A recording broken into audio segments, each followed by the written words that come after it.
so special. She's ability. I smash windows, but she isn't for me. She's not religion, but she's easy to believe. She don't ask for nothing. You can't see, just you see. She's got no games to play. She never makes me pay. Just for being myself. Never tried to change a thing. She's no sacrifice. She don't ask for more than I can bring. She's no sacrifice. But she keeps me honest. Well, she tries to keep me clean.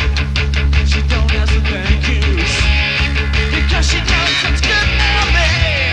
But when I look for answers, I say she lives a helping hand. But when I ask the questions, I say she always has a plan. She's got no games to play. She never makes me pay. Just for being myself, we never try to change a thing. She's no sacrifice. She won't listen more than I can bring. She's no sacrifice. She'll fight my battles, she'll fight my wars. She's no sacrifice. I'm okay now, she don't need more. She's no sacrifice.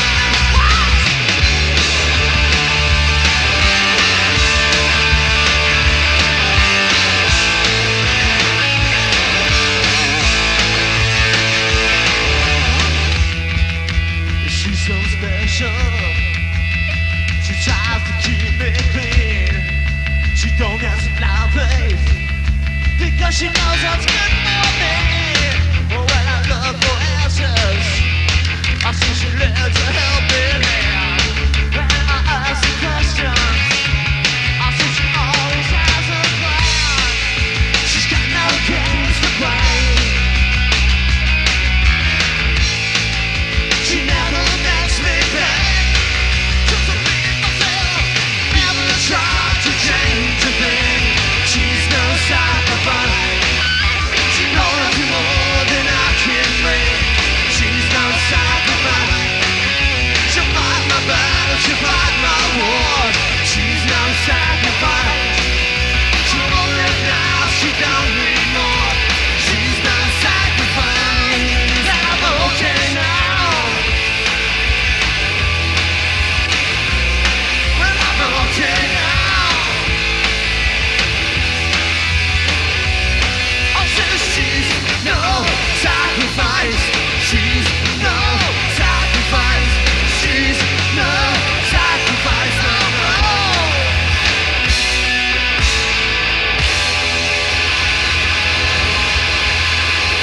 Protest on. Hi, this is Backstage Pass, and I'm Carter Allen here with the guys in Shake the Faith. We got Todd and Casey and Jesse, and we were just talking about this. This is sort of a family show. It's a good family, and I understand Shake the Faith is quite a family. It is. Yeah. And Vince Neil takes steroids right before he goes on stage. No, but you guys don't. You're all about real rock and roll, and I mean, you do a presentation on stage. You do a clean set, which we're seeing on Backstage Pass, on live on stage, and you do a presentation. But what I get the sense of is that there's a real rock and roll urgency underneath all of it. It's not just a show with nothing behind it. Yeah, it has to start real and let the show build out from that. Or I won't say show, presentation build out from that, as opposed to sitting down and deciding, planning it all out. Okay, and this is when we'll all run up to the drum rise. We're going to go like that. You know, we don't do that. There's only two of you that can run up to the drum rise. Yeah, Well, he's already ran there. I don't know. The best piece of advice I ever heard, I forgot who gave it to me about that, was like, you sort of don't go out in the air or going for the show just for the sake of doing it. The music will propel you there, you know. And granted, there's some nights where it doesn't do it as much as other nights because, you know, we're only human. You know, if you're doing, you know how tough it is. I mean, you've been in other bands, and you know how hard it is playing in the circuit and working hard. And if you don't have a real love for the music behind it all, you can burn out pretty fast, I would imagine. I mean, if you're just trying for, you know, some sort of, I mean, you're going for success. You want to bring your music to other people, but during the long, hard haul, you've got to really be into your music or you're going to fall flat in your face. Oh yeah, anybody who could last and not be into the music would have to have some kind of a sick love for the music business. You know? Really? And they're all in Los Angeles. Yeah. Right. Yeah. In fact, that's the whole town. And they're taking There you go. steroids right before they go on stage. Well, they're waiting for us to come out and do lunch, and that takes a lot of energy, having lunch with us. Well, now Jesse, you were in Finger Paint. Mm-hmm. And why'd you leave the band? Why'd you come to this group? To play with these guys. Yeah. Absolutely. Mm-hmm. Oh yeah, I mean, I was in Finger Paint for 2 years. It was a good band. Thank you. You built that up from the bottom. You started it. From nothing. Yeah. From nothing. I was going to turn it into a union and stuff. Oh, better write this. No, it was down. 2 years, and it was partly an artistic thing where I wanted to rock harder, and Billy's really kind of a ballad writer, and likes to put a lot of more chord changes and stuff into the music than I was enjoying playing. I thought it was getting a little clever. But also, I mean, it was just time. It was time to do something else. Bands have mortality rates, and mine with it did. And right at that time, the opportunity to jam with these guys came along. And it was one of those goosebump magic things, Carter. It was, I really wanted to do it, so I did. I'm glad we're here. Goosebumps. They can't believe it. Can you believe I said that? Well, Well, it was sweaty. The second night was goosebump and magic. The first night, everyone's just kind of feeling each other out. But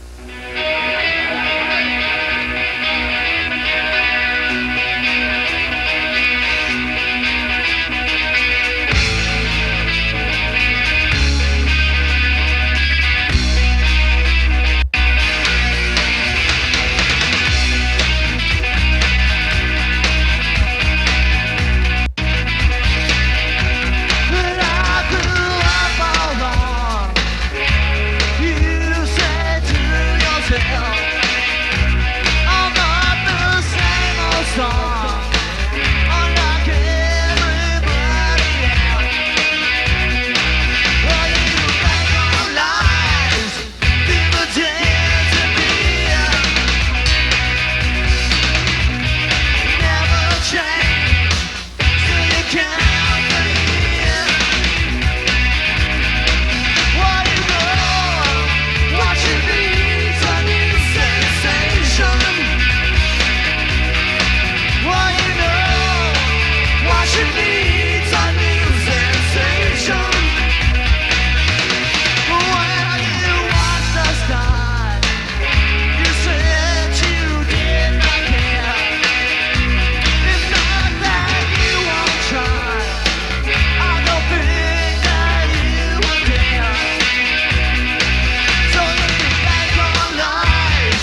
Stay tuned for more of Boston's Best. Drive carefully, Fred. Don't worry, Wilma. I'm an expert driver. But that Truckosaurus isn't. Look out! Oh, no! Fred, did you get hurt? No, but I got a great idea. These vines and hooks will keep the whole family in place. You're so clever, Fred. Buckle up, everybody. I think I just invented seatbelts. Yabba-dabba-doo. Fred buckles up, so should you. The Beat, the most complete entertainment guide to Boston's original music scene. God, Jenny, I just couldn't live without the Beat's club listings. I just love Ace Diamond. Ooh, he gives the best review in town. Pick up your copy of The Beat at your favorite night spot or local music store, or guarantee your copy by subscribing to The Beat today. Send your $20 check or money order to The Beat, 8A Glenville Avenue, Allston, Mass. 02134. 2 years later, is it still Goosebumps? But it's only a year later. Is it only a year now? It's a year, and it's more Goosebumps actually. Yeah.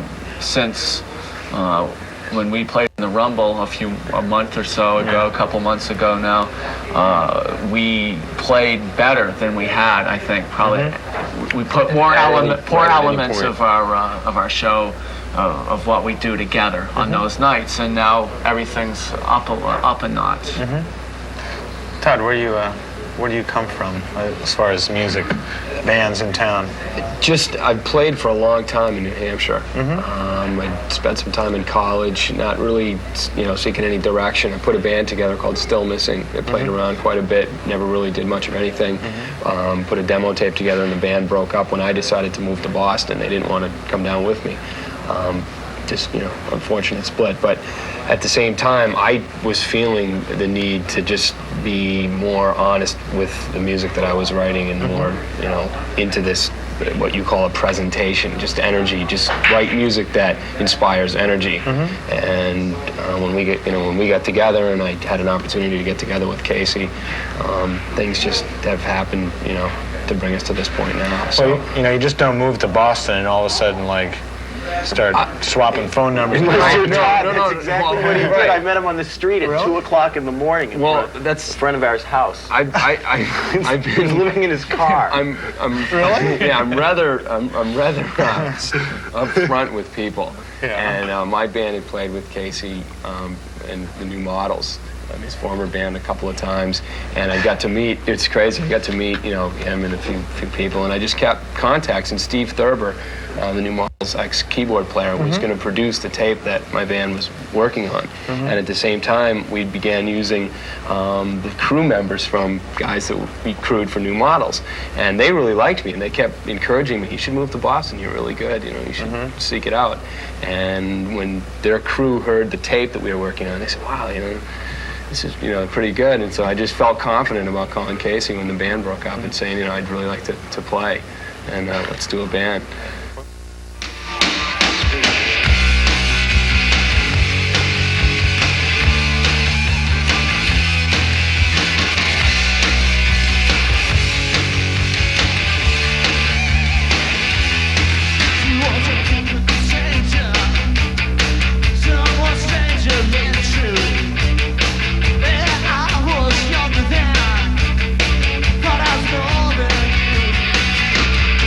As a face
like